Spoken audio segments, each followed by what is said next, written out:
เกิดเป็นคนก็ยังทุกข์เพียงนี้แล้วเป็นเดรัจฉานนางไร้อิสระเดรัจฉานเขาถือว่าเป็นอาหารเขาคือพวกเขาเข้าใจนั่นแหละเขาก็ยังเข้าใจว่าปลาเนี่ยเป็นอาหารหมูนั่นเป็นอาหารไก่เป็นอาหารเป็ดเป็นอาหารกุ้งหอยปูปลาหอยแครงแมลงภู่เป็นอาหารแล้วเวลานั้นเป็นกรรมที่เขาได้พลาดลงไปแล้วที่เขาบ่ดูตัวเองเขาบ่ควบคุมความคิดตัวเองมีแต่ตัณหามีแต่อุปาทานมีแต่ความอยากได้อยากดีอยากมีอยากเป็น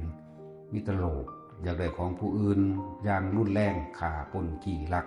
คดโกงเอาสารพัดรูปแบบนั่นแหละเป็นภวกรรมของเขาจึงไปเกิดเป็นสัตว์เดรัจฉานลักษณะนั้นเขาเข้าใจเป็นอาหารที่จริงเขาก็คนคือเฮานั่นแหละตั้งที่แรกก็ดีนั่นแหละความผิดพลาดพวกเขาเป็นคนพวกเขายังมีอิสระหลายอย่างอยู่เด้พวกเขายังเป็นอิสระได้อยู่แต่สัตว์เดรัจฉานอิสระบ่ได้หากินกับระแวดระวังคนจะไปกินแล้วก็สัตว์กับสัตว์เหมือนกันก็กินระวังกันเองอีกแต่ว่าสัตว์กับสัตว์มันบ่ได้ร้ายกาจเท่ากับคนนั่นแหละจังว่าเพราะว่าเขาบ่เบิ่งตัวเองบ่รู้ตัวเองถ้าสิเว้าเรื่องสัตว์นรกจังซี่เฮาก็บ่เห็นน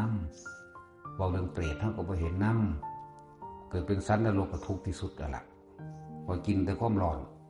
อาหารของเขาคือหยังไฟร้อนยิ่งกว่าไฟในโลกมนุษย์อีกโดดเข้าเตาถ่านยังบ่ได้ทรมาน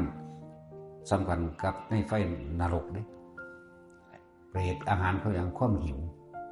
แสวงหาแต่สิกินก่อนทานไฟมั่งกินมูดกินคูดกินอย่างที่สกปรกโสมมมั่งที่เคยดูถูกผู้อื่นที่เคยขี้ไปนี่ที่เหนียวที่เคยไปลักปล้นกี้ผู้อื่นนั่นแหละเดรัจฉานจังซี่การหากินหาอยู่ของเขาระวังเบิดระวังสัตว์ด้วยกันเองระวังคนหมู่นี้นั่นแหละเกิดเป็นมนุษย์ก็ทุกข์ขนาดนี้แล้วอย่าเข้าใจว่าเทวดาบ่ทุกข์เด้เรียงลำดับให้ฟังภูมิเทวดาลุกขะเทวดานี่อยู่น้ำเฮาเดี๋ยวนี้ก็ดี